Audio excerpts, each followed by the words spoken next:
Now, we're all familiar with the pressure on housing in the southwest and the difficulties of finding a balance between building more homes while protecting the countryside. The government's plans to make house building easier are facing fierce opposition, including from some of its own MPs. John Danks has this report from one Devon community where work on a new housing development is proving highly controversial. Groundwork taking place at Locks Hill in Kingsbridge on Monday was met with disbelief by campaigners and council staff. South Hams District Council had just days before issued a temporary stop notice at the site because it hadn't received the relevant paperwork from the developers. Now the local authority is taking legal action.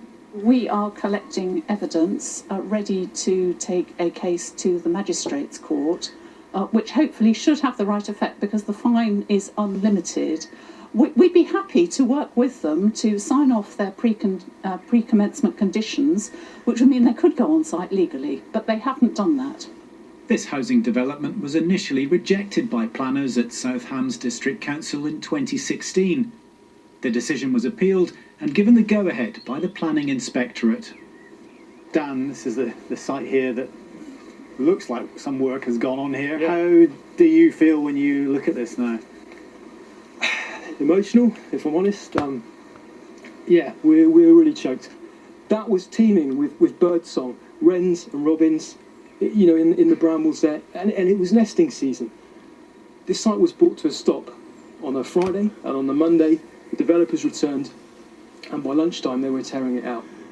Until these restrictions start having some kind of robustness and mean things, it's going to carry on in towns and villages, you know, up and down the country.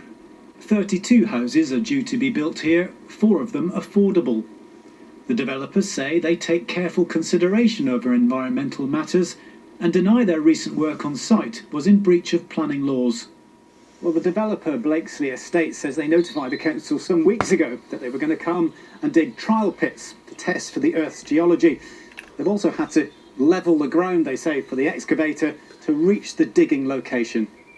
With average house prices in Kingsbridge around £400,000, opponents of this project argue it's unlikely to benefit local people. Yes, we need houses, affordable houses, ones that locals can live in, and it's just a shame that we're not having it for affordable houses. It's not enough.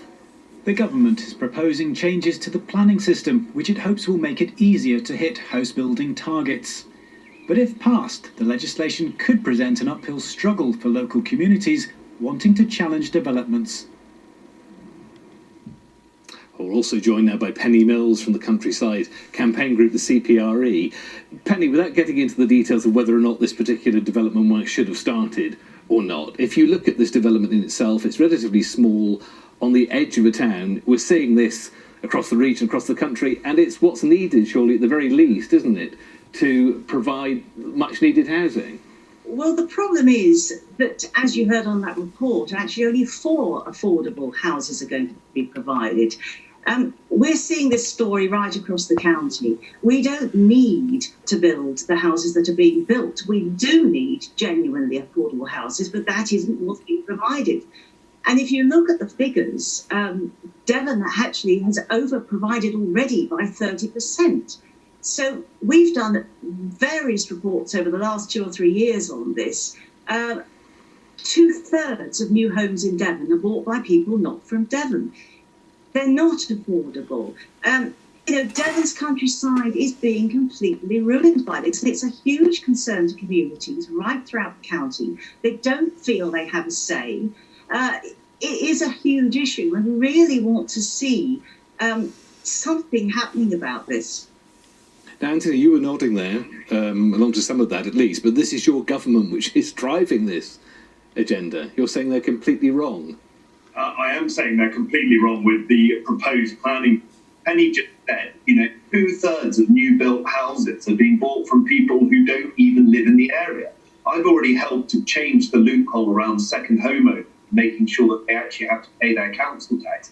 But this is just utterly farcical. We're building on green sites where we have brownfield sites available, and where we do build, we have to focus on providing affordable homes for local residents. So as it stands, planning bill that's due to come later this year, I will be opposing, and I will be doing everything I can in my powers to reform it. It will be built in the right areas with brownfield sites, jobs and infrastructure in mind. And have you got any idea, by the by, as to how many of your colleagues might join you? I mean, there was some speculation this week. There was a WhatsApp group with 80 Conservative MPs, and that's a bit of a magic number looking at Boris Johnson's majority. I mean, you could bring down, potentially, this flagship bit of legislation, couldn't you?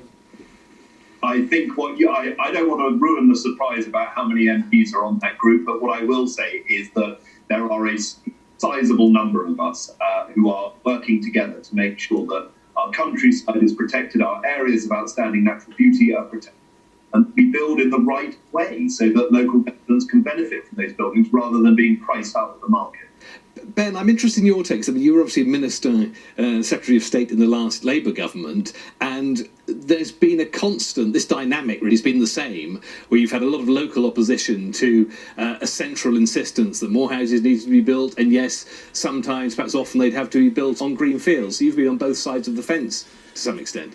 Yes, but of course, the decision that's just been made in South Hams on this particular site has been made under existing planning law, and this is a pattern we're seeing across the region, as Penny says, where local people, local authorities oppose a plan, and then the developer wins on appeal, and that costs the local council taxpayer a sackload of money in legal costs. The problem here is the national planning framework, and it's great that Anthony's going to vote against the new planning bill, but we've had repeated relaxations of planning law over the last 11 years, reducing the amount that local authorities can insist is affordable or social housing. Some local authorities, like Exeter, insist on a maximum of 35% is social or affordable housing. And it's not clear from this report whether South Hams tried to do that and the developer wouldn't let them. But we need to make sure that national planning law gives local people and local authorities the powers to ensure the housing that's built in their areas is the right housing that we need locally in Devon and Cornwall.